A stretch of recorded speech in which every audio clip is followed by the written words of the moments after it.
nggak ada kata yang lebih layak dan cukup untuk ngegambarin buku ini daripada kata mind blowing.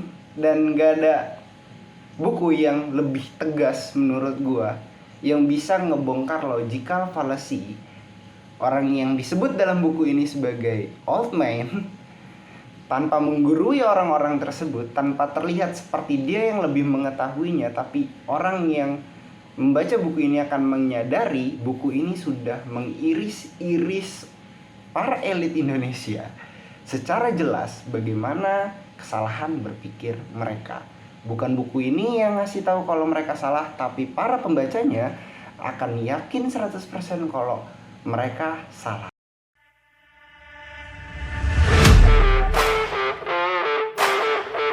Oke, hari ini gue mau nge-review buku MO. Buku MO ini diambil dari kata mobilisasi orkestra, dibuat oleh Renat Kasal. Ya. Di sini ada diterbitin nama Mizan. Buku ini secara jelas ngejelasin soal disrupsi dan bagaimana kita memandang masyarakat sosial 5.0. Dan gue ingin ngasih tahu kepada kawan-kawan kalau ini review buku ya, ini bukan audio lens, ini nggak akan ngejelasin kalian per bab gitu. Ini akan ngasih highlight apa aja yang menurut gue menarik dan kenapa worth it untuk dibaca. Jadi gitu aja, stay tune, tonton sampai habis. Oke, chapter 1, Old Man versus New Man. Buku ini ngejelasin kesalahan berpikir para elit saat kasus boykot sawit. Ketika sawit diboykot, orang-orang menganggapnya ya udah ini cuman boykot biasa yang dilakukan oleh Uni Eropa karena dianggapnya sawit itu nggak sehat dan lain sebagainya.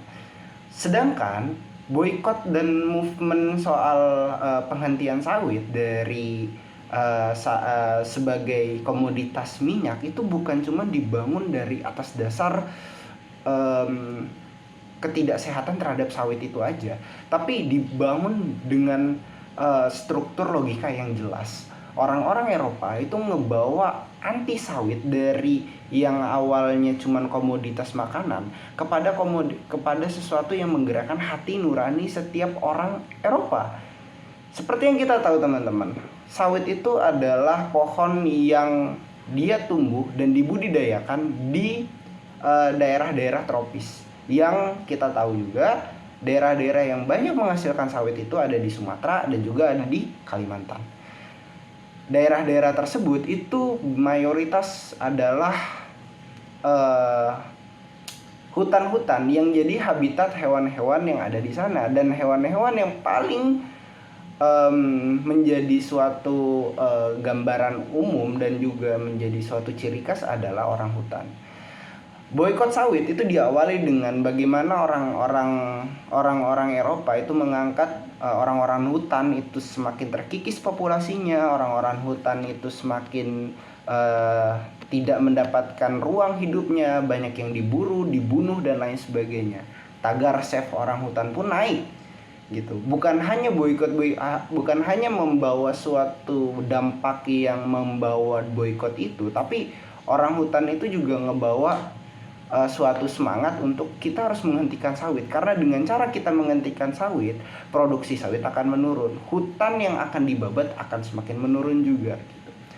Dan dalam buku ini juga itu dijelaskan secara jelas bahwa para elit kita ketika memandang adanya pemboikotan ini, bukannya dia itu menyadari bahwa boikot ini dilakukan secara terstruktur, tapi mereka hanya membawakan ke dalam persidangan WTO dan hanya membawa kepada suatu aturan-aturan legal yang mungkin menang, mungkin pemboikotan ini akan dihentikan, tapi kita akan kehilangan pasarnya gitu. Sekalipun tidak diboikot, sekalipun Indonesia tetap boleh mengekspor minyak kelapa sawit kita ke Eropa, apakah masih ada orang yang ingin membelinya? Nah, buku ini mengajarkan secara jelas bahwa orang-orang Indonesia dan juga pemerintah Malaysia saat itu yang sama-sama produsen sawit dunia itu salah paham terhadap tindakan boikot ini dan juga bagaimana cara mengantisipasinya gitu. Buku MO ini yang merupakan kepanjangan dari mobilisasi dan orkestrasi memiliki konsep disrupsi. Ya, kita semua tahu disrupsi itu adalah ketika inovasi baru menghancurkan inovasi lama. Penemuan laptop secara instan itu menghancurkan bisnis mesin tik yang dulu orang-orang yang pengen melakukan penulisan dan lain sebagainya itu menggunakan mesin tik, diganti dengan menggunakan laptop yang lebih instan, lebih mudah, dan juga mobilisasinya lebih mudah gitu.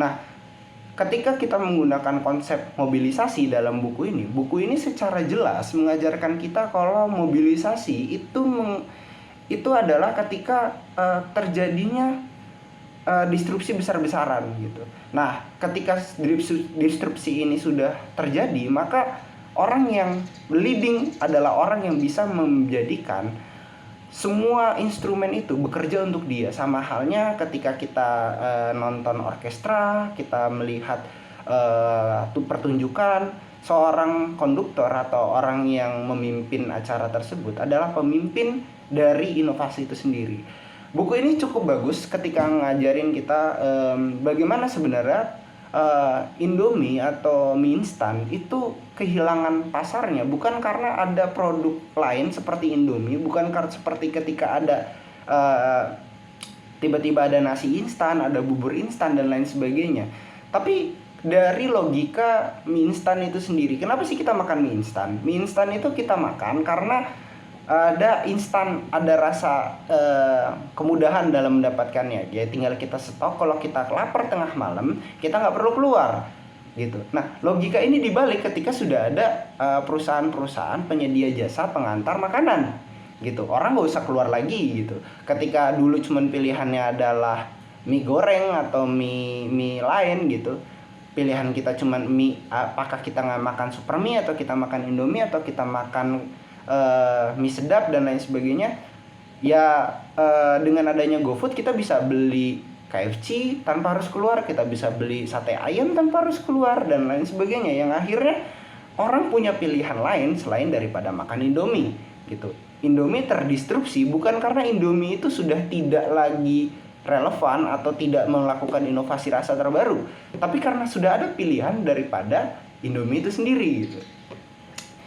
Dan buku ini sepertinya mewanti perusahaan Indomie kalau dia tidak melakukan inovasi lain gitu, tidaklah hanya berfokus mengeksploitasi produk Indominya, mungkin dia akan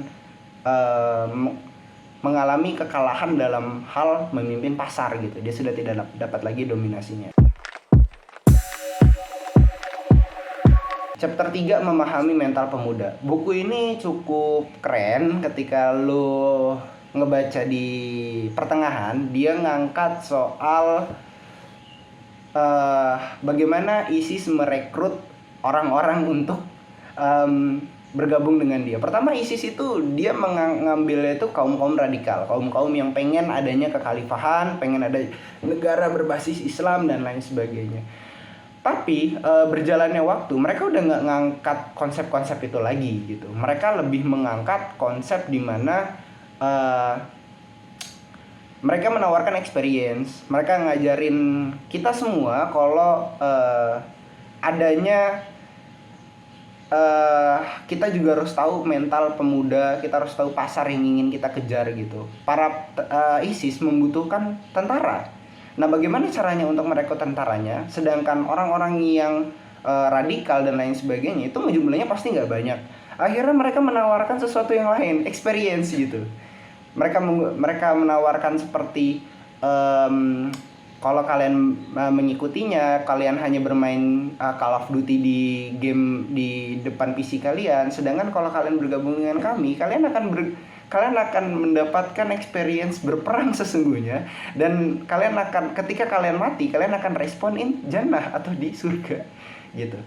ISIS mempelajari mental pemuda dan tahu pasarnya seperti apa. Oleh sebab itu, sekalipun negara-negara sudah mengatakan kalau ISIS itu radikal dan lain sebagainya, untuk beberapa tahun terakhir sebelum ISIS dipukul mundur oleh pasukan koalisi, mereka berhasil untuk banyak merekrut orang, bahkan dari negara-negara yang bisa kita bilang adalah negara-negara yang tinggi literasinya gitu. Bukan hanya karena mereka tercemar dengan paham radikal dan lain sebagainya, tapi mereka tahu bagaimana cara memanfaatkan semangat pemuda itu sendiri. Nah, hal seperti ini itu gagal dipahami secara jelas oleh orang-orang yang bertugas untuk anti teror gitu. Orang-orang yang hanya berpikir kalau oh ini berdasarkan ideologi aja, oh ini hanya berdasarkan orang-orang yang tidak terpendidikan dengan baik. Oh enggak, itu enggak sepenuhnya benar gitu. Rupanya dalam buku ini secara jelas itu menceritakan kalau orang-orang yang disasar itu bukan cuma sebatas orang-orang yang tercemar ideologi tertentu aja, tapi orang-orang yang pengen untuk berperang juga gitu, orang-orang yang pengen punya experience juga gitu. Secara jelas kalau seorang ISIS itu dia masuk ke bidang marketing perusahaan, mungkin dia akan jauh lebih baik untuk menjelaskan bagaimana caranya kita menyasar pasar-pasar pemuda. Nah, buku ini menarik ya. Buku ini benar-benar recommended buat orang-orang yang bekerja di tim marketing atau bekerja di bidang-bidang konten kreator, agar kita bisa memahami sebenarnya gimana sih caranya orang-orang sekarang itu melihat pasar gitu. Gimana sih caranya kita sebenarnya secara jelas itu membuat sesuatu produk yang dimakan oleh orang. Seenak apapun produk itu, kalau orang nggak tertarik untuk memakannya, maka produk itu nggak akan termakan gitu, tak akan terjual. Jadi buku ini secara gamblang bagus untuk teman-teman baca, teman-teman ya sekiranya kalau punya waktu dan memang berkecimpung di bidang sosial media atau berkecimpung di bidang marketing atau berkecimpung di bidang-bidang lain yang berhubungan dengan human, buku ini cocok untuk kalian baca dan worth it. Gua ngasih nilai 8,5 dari 10. Kekurangan buku ini itu cuma satu menurut gua, yaitu pola yang dibawanya itu terlalu, menurut gua itu nggak harusnya dibahasnya sampai tuntas segini, karena kita juga udah dapet poinnya. Tapi overall itu juga bagus untuk ngasih contoh. Jadi kalau kalian itu cepet nangkep, kalian akan jauh lebih mudah untuk memahaminya. Dan kalau kalian itu orang yang susah paham tanpa contoh, tenang aja, buku ini udah ngasih banyak contohnya. Gitu aja dari gua, bye.